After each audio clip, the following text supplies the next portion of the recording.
My mom would be at all my sporting events. Let's say I was playing football, okay? My mother would be on the sidelines, and if the play on the field started going one way, my mother would run along like, Mark, get him, get him! I'd be like, oh my gosh. I'd get in the huddle with the other guys, they go, Mark, is that your mother? I go, no, I never saw her before in my life. See, the greatest gift my mother ever gave me, she believed in me. I have overdosed on drugs on 3 occasions where I should have been dead. But I believe I was kept here for a reason. You show me your friends, I will show you your future. How do I know this? I hung out with losers, and I became the biggest loser of them all because I gave up everything I dreamt about as a little boy because of who I chose to surround myself with. My friends would drive me home at 2, 3, 4 in the morning. We'd be drunk and high, laughing in the car. We'd pull up in front of my house in New York. They go, Mark, the light's on. I go, oh man, my mother's up. See, my mom wouldn't go to bed until she knew her son was still alive. I'd walk in, she'd say, hi, Mark, how was your night? I go, it's good, Mom, I'm just gonna go to bed. She goes, can I talk to you for a minute? I go, Mom, I'm tired, I'm just gonna go to bed. She goes, Mark, I haven't seen you all day and all night. Can I please talk to you? I said, man, just leave me alone. You bug me. I'd slam my bedroom door on the one person who believed in me. I was on a worldwide tour and we were wrestling overseas in Japan. After my wrestling match, I went upstairs in my hotel room and I fell asleep. There was a knock at my door at 3 o'clock in the morning. I got out of bed and I looked through the safety window and I could see it was a Japanese promoter.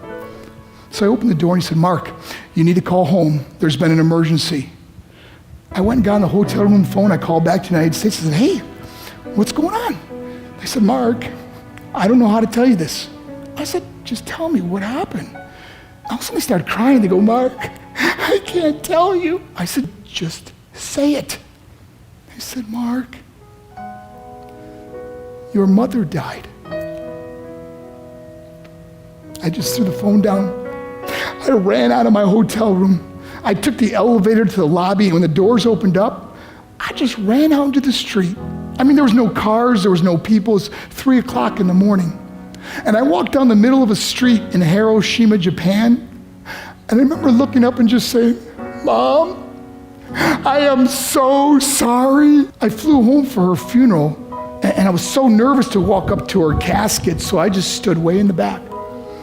And I kept looking from a distance. I kept thinking to myself, Mom, please wake up. Please get up. And then I finally got the nerve to walk up to her.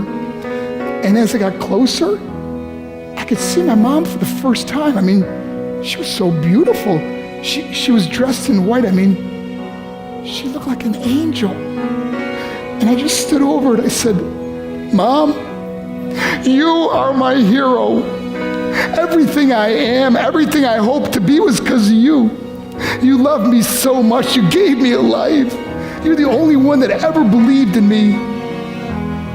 How did I repay her? By getting drunk, by getting high, by getting stupid, by hanging out with losers? For what? All she ever wanted to do was talk to me. I wish I could talk to you now, Mom. I wish you could see what I'm doing. Why couldn't I have been a better son? We are defined by our choices. But if you surround yourself with people involved in drugs and alcohol and pills, it's a dead end. I'm not here to preach to you. I'm here to tell you I lived that life. It leads to broken hearts, broken relationships, broken dreams, and death. For what? To get high? If you have a mother or a father, when you go home, tell them how much you love them.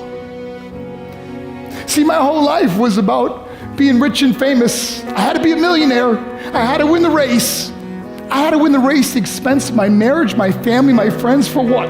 To be all alone in the world? I learned what is truly important, and that is how precious this gift of life is, and our families, and how quickly it can be taken away. See, I no longer live in time, I live in moments. See, it's not what's in your pocket that matters, it's what's in your heart that truly matters. Love Love is just a word until somebody comes along and gives it meaning. You're the meaning.